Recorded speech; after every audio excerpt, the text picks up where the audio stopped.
ये वीडियो मेरे उन दोस्तों के लिए है जो जानना चाहते हैं कि स्मार्ट स्टडी क्या है और कैसे हम विस्तृत सिलेबस को शॉर्ट नोट्स में समाहित कर सकते हैं और याद रखने में भी यह काफ़ी मददगार होता है मित्रों। चलिए, SC ST OBC आप जानते हैं आयोग हमारे प्री में भी है, मेंस में भी है और इंटरव्यू में भी पूछे जा सकते हैं। हालांकि अभी प्री की यूनिट 10 से इसे हटा करके क्वालिटी में ही डाल दिया गया है, लेकिन फिर भी पढ़ना तो अभी भी है। चलिए, SC ST OBC तीनों आयोगों को कैसे हम एक साथ पढ़ सकते हैं, याद कर सकते हैं, शुरू करते हैं। आप जानते हैं SC ST OBC तीनों संवैधानिक आयोग है। इसका अर्थ है कि इनका उल्लेख संविधान में है। कहाँ है उल्लेख? 338 में SC, 338 A ST, 338 B OBC, ये तीनों इसके अनुच्छेद हो गए। मित्रों, मैंने कुछ कीवर्ड्स ऊपर लिख लिए हैं। इन कीवर्ड्स के जरिए आप किसी भी आयोग की प्रस्तावना, परिचय जो हम लिखते हैं ना, उसको प्रभावी तरीके से लिख सकते हैं। बस आपको ये 3 शब्द याद रखने हैं। चौथा उन्नयन, ये भी रख लेना। संरक्षण, कल्याण, विकास। संरक्षण, कल्याण, विकास, है ना, और उन्नयन, ये याद रख लीजिए बस। आप SC आयोग लिखोगे तो SC वर्गों के संरक्षण, कल्याण, विकास के लिए, उन्नयन के लिए। ST लिखोगे तो ST वर्गों के कोई से भी आयोग में आप यूज कर सकते हो। महिला आयोग हुआ, बाल आयोग हुआ, है ना, बेझिझक। बस ये शब्द याद रखने हैं। प्रस्तावना, परिचय आप दे दोगे, फिर आगे बता देना ये संवैधानिक आयोग है कि वैधानिक है, जैसा भी आप आयोग रहेगा। चलिए, अब नियुक्ति, सेवा शर्तें, रिपोर्ट। तीनों आयोगों की नियुक्ति राष्ट्रपति करते हैं, सेवा शर्तों का निर्धारण भी राष्ट्रपति करते हैं और ये आयोग रिपोर्ट भी राष्ट्रपति को देते हैं। ये कॉमन चीज़ है तीनों में। याद कर लिया? ओके। संरचना देखो, 113, SC में भी, ST में भी, OBC में भी 113, तीनों में। 1 मतलब एक अध्यक्ष, दूसरा 1 एक उपाध्यक्ष और 3 सदस्य होते हैं। तो कुल कितने हो गए? 5। गठन देखो, SC का एक क्या बोलते हैं, पहले SC व ST एक ही आयोग हुआ करता था, आप जानते हैं। 1989 में इसका अधिनियम भी आया था, गठन हुआ था, लेकिन 2004 में इनको अलग अलग कर दिया, 19 फरवरी 2004 को। तो दोनों की डेट तो ये हो गई। OBC आयोग की तारीख है 14 अगस्त 1993। मित्रों, उस समय ये वैधानिक आयोग था, अधिनियम के तहत गठित हुआ था, लेकिन 11 अगस्त 2018 को 102वें संविधान संशोधन द्वारा OBC आयोग को संवैधानिक दर्जा दे दिया गया है और इस समय 338 B जोड़ा गया था, इसलिए इसे अब संवैधानिक आयोग के तौर पर हम देखते हैं। चलिए, कार्यकाल की बात करें, 3 वर्ष, तीनों का 3 वर्ष कार्यकाल देख लीजिए भले। कॉमन है, अधिकतम 2 बार नियुक्त किया जा सकता है, 2 बार से अधिक नहीं, ये भी याद रखना।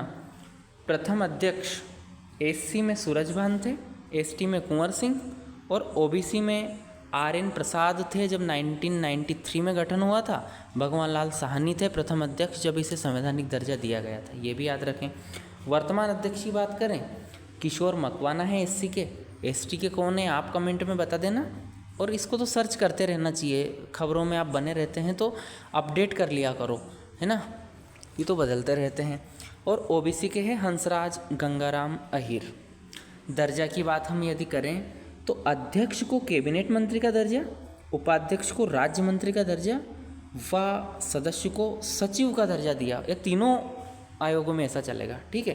क्षेत्रीय कार्यालय SC के 12 है, ST के 6 है। अब कार्यालय कहाँ कहाँ है ऐसा हम अब नहीं पढ़ेंगे, क्योंकि पहले 10th यूनिट में था तो ज़्यादा डीप पढ़ना पड़ता था, ठीक है। चलिए, फिर भी आप देखना चाहो तो देख लेना सर्च करके। चलिए, कार्य यदि हम देखें, 338 का जो 5वां सब क्लोज है उसमें कार्य दिए हुए हैं। अब आप ST में जाओगे तो उसमें A लगा देना कि 338 A 5, OBC में 338 B 5। कुछ कठिन है क्या? उसी में बस कुछ नहीं, जोड़ना रहे बस A और B, SC ST OBC, 338 338 A 338 B, ठीक है। अब रिपोर्ट की बात करें तो 5 घ में देता है रिपोर्ट। रिपोर्ट देना भी एक कार्य है ना, तो ये 5 में शामिल रहेगी। तो तो ये चौथा वाला जो घ वाला है ना, सभी में समझ गए, SC ST OBC, बहुत ही सरल सी चीज़ें हैं, बस आपको लिंक करना आना चाहिए। सिविल न्यायालय की शक्ति 338 8 में है, 338 A 8 में है, 338 B 8 में है। किस किस की है? SC की 8 में, ST की A 8 में और ST की B 8 में, सॉरी OBC की B 8 में हो जाएगी। चलिए बा, अब सिविल न्यायालय की शक्तियाँ क्या होती हैं मैं थोड़ा आपको बता दूं मित्रों। किसी भी व्यक्ति को समन पर बुलाना मतलब हाजिर करना, उससे कथन लेना, शपथ पर परीक्षा करना, मतलब मैं शपथ पूर्वक कहता हूँ सत्य कहूँगा, वो वाली चीज़ हो जाती है ना। अगर मैं गलत कहता हूँ तो मेरे विरुद्ध कार्रवाई की जा सकती है, इस टाइप से। फिर दस्तावेज प्रकट करने की अपेक्षा करना, कोई भी सार्वजनिक कार्यालय है ना, सरकार का कोई विभाग है, इवन प्राइवेट विभाग भी है, यदि वो किसी अनुसूचित जाति जनजाति और OBC वर्ग के हितों को प्रभावित कर रहा है, उससे जुड़ा मैटर है, तो उस दौरान मंगवा सकता है दस्तावेज, वहाँ के कागज। ठीक है मित्रों, न्यायालय से भी इस बात की वो अपेक्षा कर सकता है, किसी कोर्ट से भी कागज मंगवा सकता है आयोग। तो ये सिविल न्यायालय की शक्तियाँ होती हैं। ओके, प्रक्रिया विनियमित करना, स्वयं अपनी प्रक्रिया, कहाँ बैठक होगी है ना, कब बैठक होगी, ये सब प्रोसीजर जो है विनियमित करने की शक्तियाँ भी आयोग को दी गई है। 338 4 में ये है, 4A में, सॉरी 338 A 4 में, B 4 में, वही क्रमशः ST SC की है ना, ST और OBC के लिए दी गई। ये चीज़ आप बिल्कुल समझ पा रहे होंगे।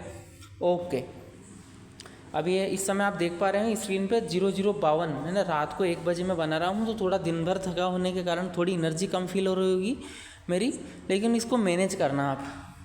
अब कार्यों की बात करें, कोई सा भी आयोग हो, SC ST OBC, महिला, बाल, अल्पसंख्यक, जो भी रहे, हमें ये कॉमन पॉइंट है, इनको लिखना है, यही इनका मेन काम रहता है। इनको एक बार याद कर लो, सब जगह चिपकाओ, बड़ी बस थोड़ा सा उसमें नकल में अकल, वो जो माइंड होता है ना, वो लगा लेना बस। जैसे संविधान विधि आदेश में इन वर्गों का जो रक्षा उपाय है उनकी समीक्षा करना, क्रियान्वयन की जांच करना और सलाह देना। आयोग क्या करेगा? अगर SC आयोग है तो SC के लिए क्या क्या रक्षा उपाय संविधान में है। रक्षा उपाय का तात्पर्य क्या है? उनके लिए क्या क्या प्रावधान है उनके कल्याण के लिए, है ना, उनका उत्पीड़न रोकने के लिए। जैसे उदाहरण के लिए SC ST को ले लें हम, तो 16(4), 15(4) जो अनुच्छेद हैं, जो आरक्षण देते हैं, ये एक उनका रक्षा उपाय हो गया। आयोग का गठन का 338 है, ये भी इनका रक्षा उपाय हो गया। आर्टिकल 46 नीति निदेशक तत्व का है SC ST वर्गों के लिए, 46 वो हो गया, है ना। 331, 330, 331, 332 ये है ना, जो संसद और विधानसभा में इनको आरक्षण, ये सब रक्षा उपाय हो गए इनके लिए। तो इनकी जांच करना, इनका क्रियान्वयन कितना है, ये सब देखना इनका काम होता है। चलो ये ज़्यादा डीप में हो गया, मैं इतना एक्सप्लेन नहीं करना चाहता, छोटा वीडियो बनाना है हमें। ठीक है मित्रों, चलिए अब इनके अधिकार हनन संबंधी शिकायतों की सुनवाई करना, इन वर्गों से संबंधित योजना निर्माण में सरकार को परामर्श देना, इन वर्गों से संबंधित वार्षिक रिपोर्ट राष्ट्रपति को देना, अन्य कार्य जो राष्ट्रपति विनिर्दिष्ट करे, ये सब कॉमन काम है। तीनों आयोग में चिपका देना, और इवन तीनों में ही नहीं, महिला में भी चिपका देना, सभी में जहाँ आपको लगे कि हाँ ठीक है लिखा जा सकता है। अब 2005 में राष्ट्रपति ने ST आयोग के लिए कुछ अलग से काम निर्धारित किए हैं, वो थोड़ा सा आप देख लो, है ना। क्या क्या करें? वन क्षेत्र वाली ST को वनोपज स्वामित्व देना। आपको पता है हमारे जो आदिवासी भाई होते हैं वो जंगल के करीब, है ना, वन के करीब, पर्यावरण के बहुत करीब होते हैं, तो उनको वनोपज का अधिकार देना इस आयोग का काम है। खनिज व जल संसाधन आदि का अधिकार देना, वहनीय आजीविका रणनीतियों पर काम करना, उनके लिए रोजगार के अवसर हो उपलब्ध ज़्यादा से ज़्यादा, है ना। विस्थापितों को सहायता, पुनर्वास, सरकारी योजनाओं परियोजनाओं के कारण जो लोग विस्थापित होते हैं तो उनको मुआवजा दिया जाए, अच्छे से पुनर्स्थापित किया जाए। भूमि विलगाव रोकना उनका, वन सुरक्षा, वानिकी इत्यादि के अधिकार देना, पैसा एक्ट का क्रियान्वयन बेहतर हो, झूम कृषि उनकी समाप्त हो। ऐसे कुछ कार्य 2005 में निर्धारित किए थे राष्ट्रपति ने ST आयोग के लिए, जो ST आयोग अलग से करता है इन काम के साथ साथ। तो ये रहा हमारा वीडियो, कैसे होती है स्मार्ट स्टडी और शॉर्ट नोट्स, ये आपको सीखने को मिला होगा। इसी प्रकार मेरे जितने भी शॉर्ट नोट्स हैं मैं आपके लिए लाता रहूँगा, बताता रहूँगा, अन्य आयोग भी हम कवर करेंगे और मैंने व्यवस्थित प्लेलिस्ट बनाई है। आप चैनल पे एक बार जाइए। आपको वीडियो पसंद आया हो तो चैनल को सब्सक्राइब करके मुझसे जुड़ जाइए। मैं जितनी मदद हो सकेगी सिलेबस पूरा करवाने में करूँगा। आप अपने स्तर पर भी पढ़ते रहिए। एक रिवीजन के तौर पर मेरे वीडियो को ले सकते हैं, एक तरीके के तौर पर भी ले सकते हैं। यदि आपको पसंद आता है, आप स्वयं विवेकवान प्राणी हैं, मैं आपको कोई ज़्यादा प्रेशर पूर्वक और ऐसा नहीं करूँगा। आपको वीडियो अच्छा नहीं लगा हो तो कृपया डिसलाइक कर दीजिए, आपको अच्छा लगा हो तो लाइक कर दीजिए। इतनी ही आपसे मेरी विनती है। और एक और बात, कर भला तो हो भला वाला कॉन्सेप्ट हमेशा लागू होता है। तो आप अच्छा करोगे लोगों के साथ तो आपके साथ भी निश्चित रूप से अच्छा होगा। तो ये विचार, इसी विचार के साथ मैं अब आपसे विदा चाहता हूँ। अच्छा कीजिए, दोस्तों को शेयर कर दीजिए इस वीडियो को। और अब मुझे अनुमति दीजिए। नमस्कार, मिलेंगे अगले वीडियो में।